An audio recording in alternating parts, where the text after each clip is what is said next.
Hi, welcome. Enjoy the content, subscribe, and turn on notifications.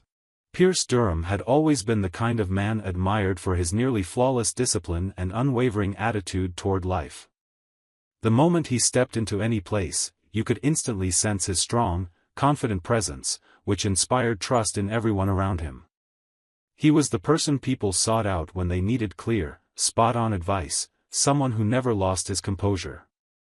It wasn't about arrogance or pride, but rather the natural result of a lifetime devoted to order, precision, and absolute organization. His work was a perfect reflection of that. Pierce built a solid, unquestionable career, a true benchmark in his field.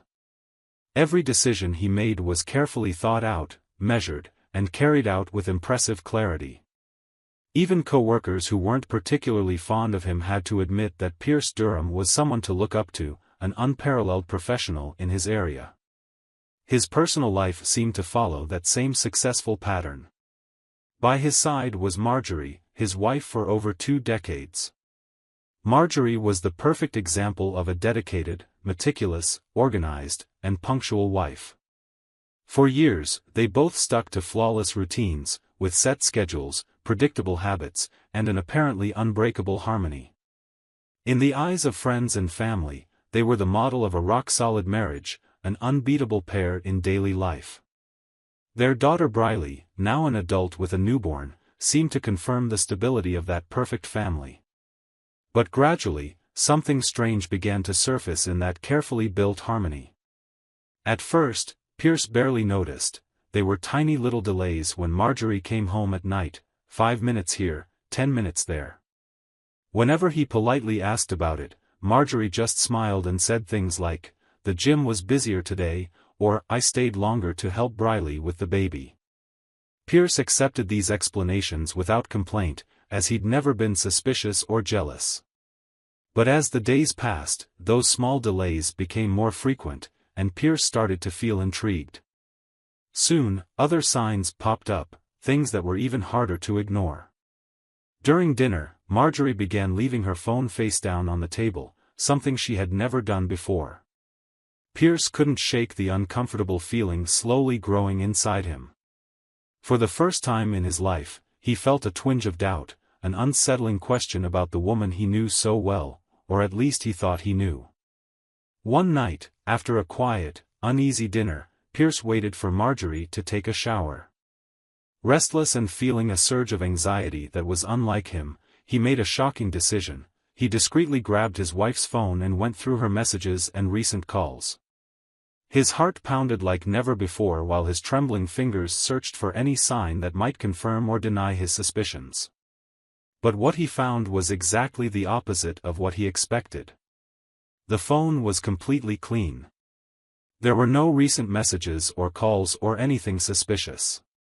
It looked like it had been meticulously wiped. That exaggerated tidiness only made his anxiety worse. At that moment, Pierce realized he needed to dig deeper to find answers, no matter the cost. For the first time in his life, he felt vulnerable, insecure, and lost. It was as if his perfect world was slowly falling apart piece by piece. The next day, without telling anyone, Pierce decided to see for himself what Marjorie was actually doing after the gym. Knowing the gym was on the street behind their daughter's house, he discreetly rented a van and parked close by, watching with a pounding heart as he waited for his wife. It was something he never would have imagined himself doing, an act that seemed at odds with his practical, rational personality. Hours dragged by until Marjorie finally left the gym. Pierce felt a nearly unbearable tension as he watched her walk out. But instead of heading to her parked car like she usually did, Marjorie simply hurried across the street in a direction that made no sense. Pierce started the van and followed her from a distance, trying to keep his breathing steady and his shaky hands on the wheel. He was deeply uncomfortable, an unfamiliar feeling he had never experienced before. Marjorie walked quickly, with determined steps, and turned onto a quiet residential street. Pierce kept following her discreetly, feeling his anxiety rise with every step she took. His mind tried to rationalize it. Maybe she was just visiting a friend or someone dealing with a serious problem. He clung desperately to that hope, but something inside him knew it wouldn't be that simple. Finally, Marjorie stopped in front of a house Pierce didn't recognize. It was an ordinary place, with a simple facade, a small front yard, and no obvious clues about who lived there. Pierce parked a few yards back and watched his wife in silence. She quickly fixed her hair, looked around, and went into that house without hesitation. Pierce felt a knot tighten in his throat, and his chest hurt deeply. Who lived there? What kind of secret could make Marjorie act so carefully, hiding her tracks like that? For the first time in over 20 years, he felt he didn't know the woman he shared his life with. His mind filled with anguished questions, and sitting there inside the van, he realized he was completely lost. All the security and certainty that defined him had become a distant shadow. While the door stayed shut with Marjorie inside, Pierce couldn't do anything but wait, his heart slowly breaking, unable to accept that his perfect life might be on the verge of falling apart for good. Pierce stayed in the van, feeling his heart pounding so hard it felt like it might burst out of his chest. His eyes were locked on that unfamiliar house, which suddenly looked more mysterious and intimidating. Minutes passed, turning into almost 2 painful, torturous hours. Every second felt like an eternity, and his mind was racing, imagining 1,000 possibilities about what might be happening behind that closed door. The whole time, Pierce tried to rationalize the situation, searching for any explanation that might ease the pain and anxiety he felt. Maybe Marjorie was visiting a friend he didn't know, someone dealing with serious issues who needed emotional support. Maybe she was just taking care of something urgent and forgot to mention it so he wouldn't worry. But all those ideas felt too weak, too unlikely, given what he was seeing. Sitting alone in the van, Pierce felt a confusing, distressing mix of emotions he never believed he was capable of feeling. Fear, insecurity, and vulnerability flooded over him, feelings that were totally out of character for a man who always had his life planned, balanced, and under control. In that moment, he felt fragile and small, like someone who'd lost all grasp of what mattered most. Then, at last, the door to that strange house opened slowly. Pierce took a deep breath and shifted in his seat, his whole body tensing up.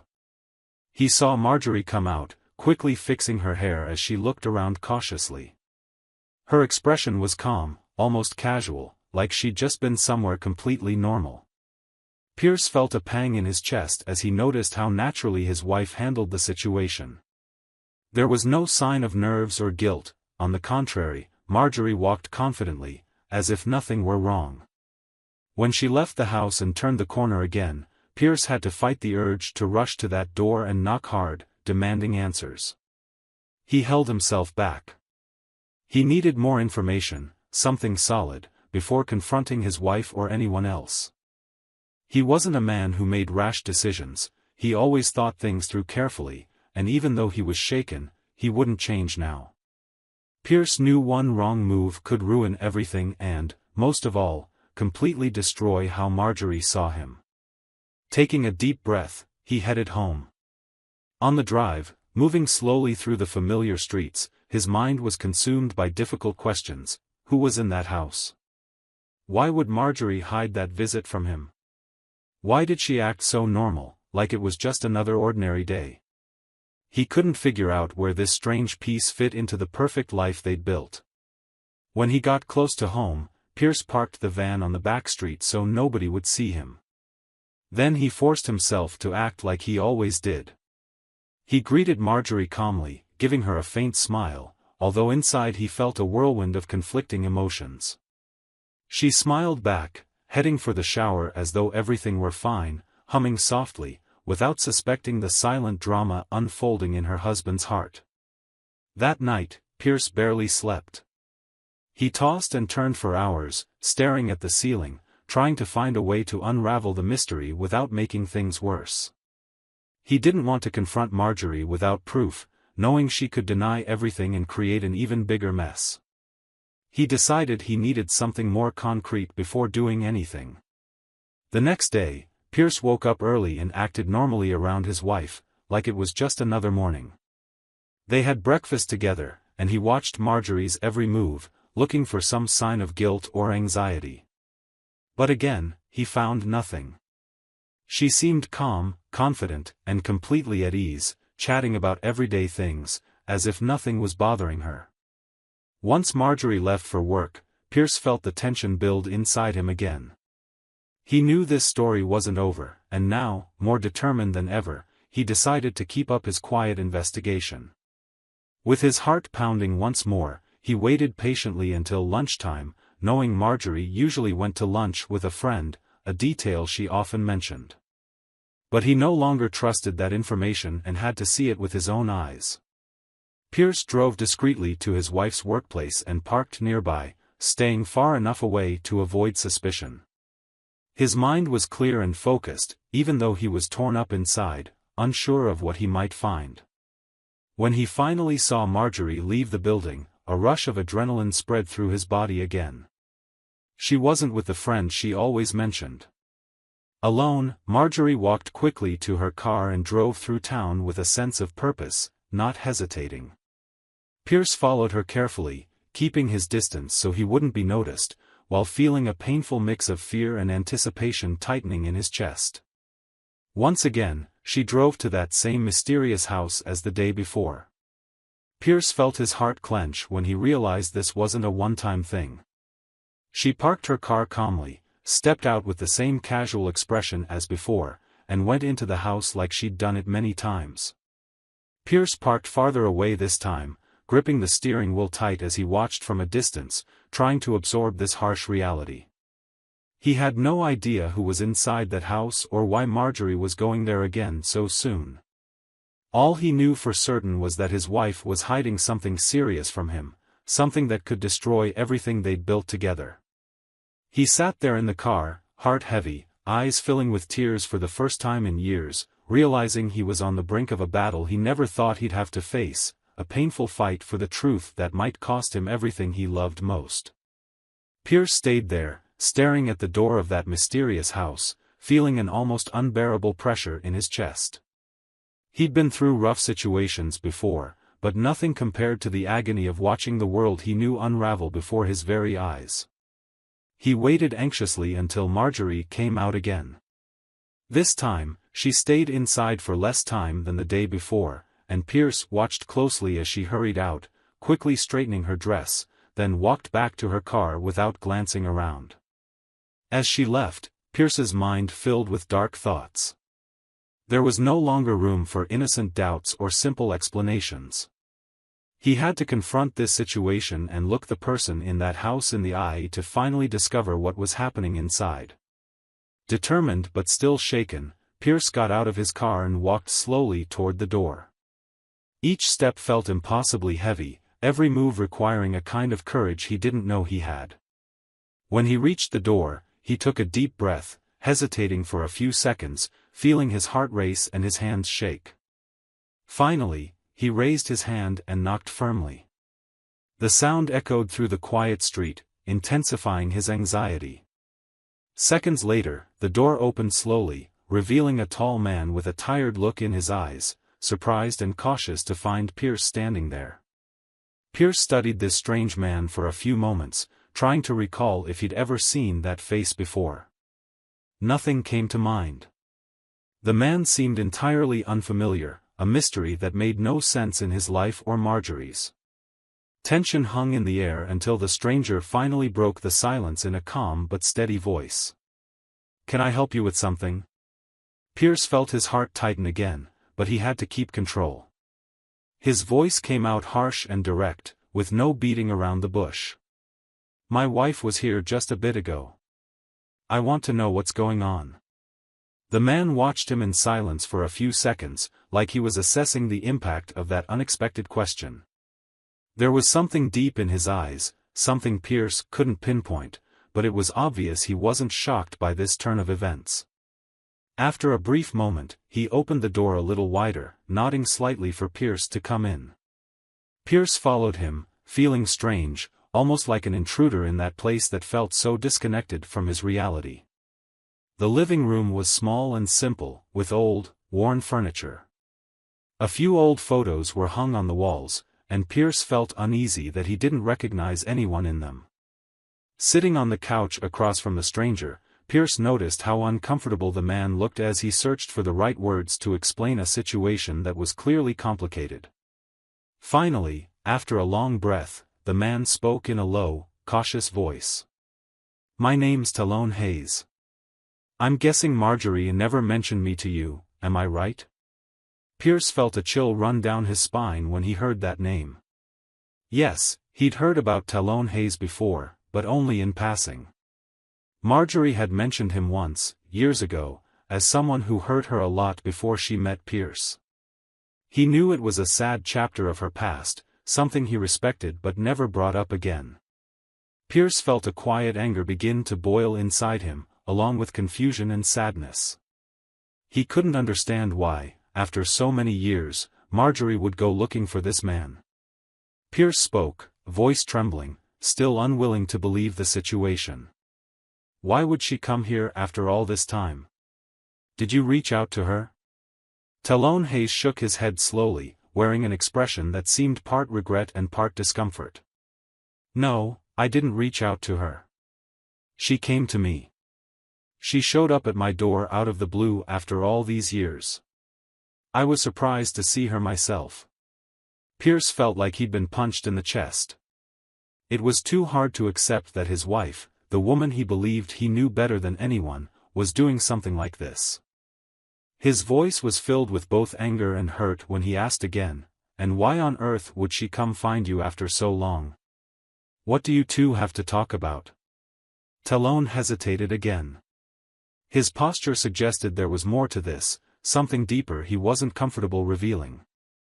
There was a heavy look in his eyes, an intense moral conflict, like he was protecting someone or something. "I don't think it's my place to answer that, Pierce. I'm sorry, but that's something you need to discuss directly with her." Pierce took a deep breath, feeling frustrated and angry at that vague reply. The anger rose quickly inside him, but it was clear this man wasn't going to say anything else. Emotionally drained, Pierce stood up from the couch in silence, locking eyes with Talon for a moment before heading to the door. Right before leaving, he turned back and asked in a weary, almost pleading voice, "Just be honest with me. Is whatever's going on here going to destroy my life?" Talon didn't reply in words. He simply looked at Pierce with sad, deeply honest eyes, making it clear that yes, things were far more serious than Pierce could have imagined. Pierce left that house more tormented than when he'd entered.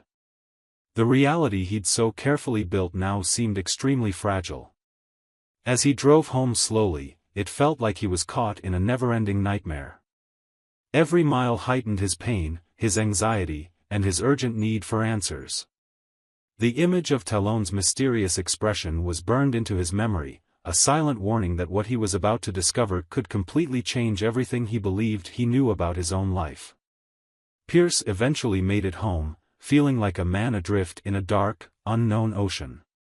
Talon's words still echoed in his mind, like ghosts repeating a sinister warning of some painful event to come.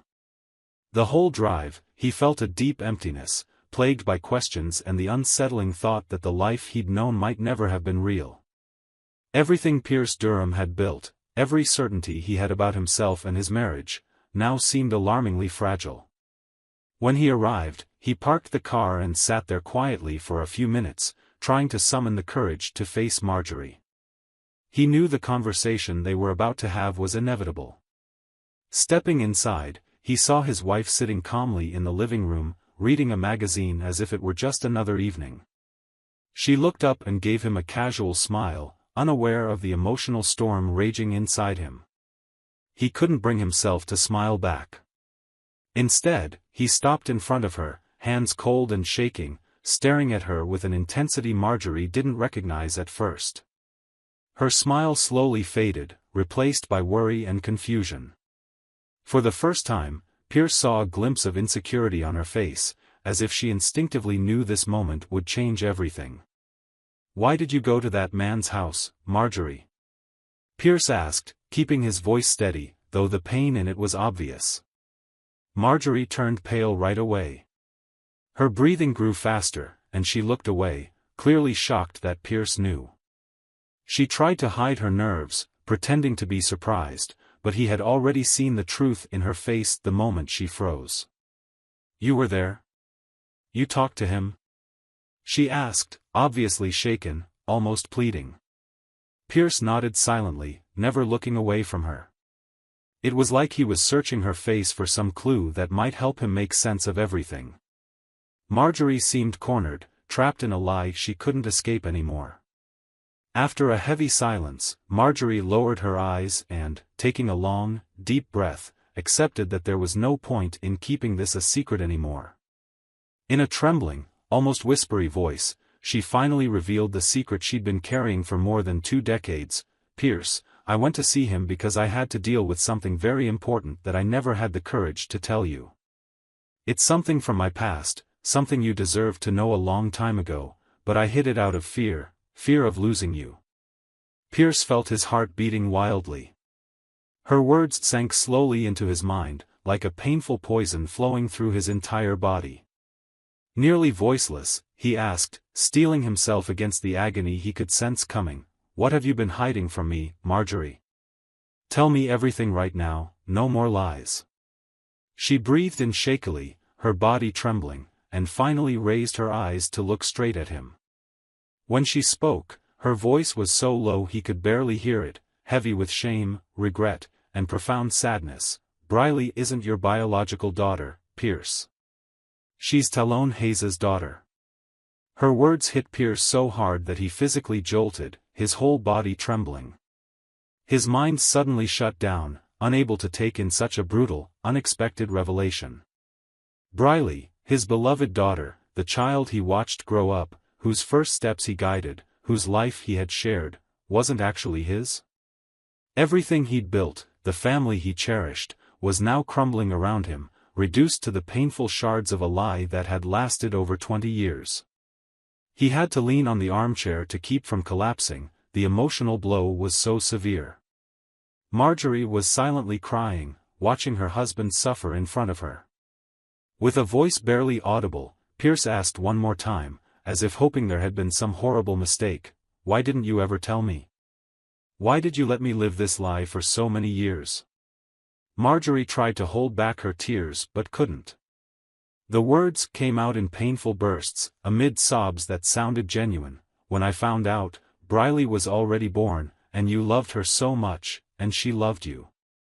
I couldn't bear to destroy our family. I was afraid you'd leave us and never forgive me. I decided to keep it hidden, thinking that was the best way to protect you and Briley. But the guilt has been with me every single day, Pierce. There hasn't been one day I didn't suffer in silence for deceiving you." Pierce stood there, silent, feeling a storm of anger, sadness, disappointment, and an overwhelming sense of emptiness. He found himself facing an impossible dilemma. He loved Briley with all his heart, but now he had to handle the unbearable sense of betrayal and deceit. It was the pain of losing something he'd never truly had, and that hurt more than anything he'd faced before. He knew then that he could never see Marjorie the same way again. Something fundamental had broken between them, something no words or apologies could fix. Pierce felt a deep anguish gnawing at him. Still standing in front of Marjorie, his voice finally broke the suffocating silence, laced with both hurt and concern. "Does Talon know he's her father?" he asked, struggling to catch his breath, dreading the answer. Marjorie slowly raised her tear-filled eyes and replied in a shaky voice, "Yes, he knows." Pierce felt his heart tighten even more, crushed by this confirmation.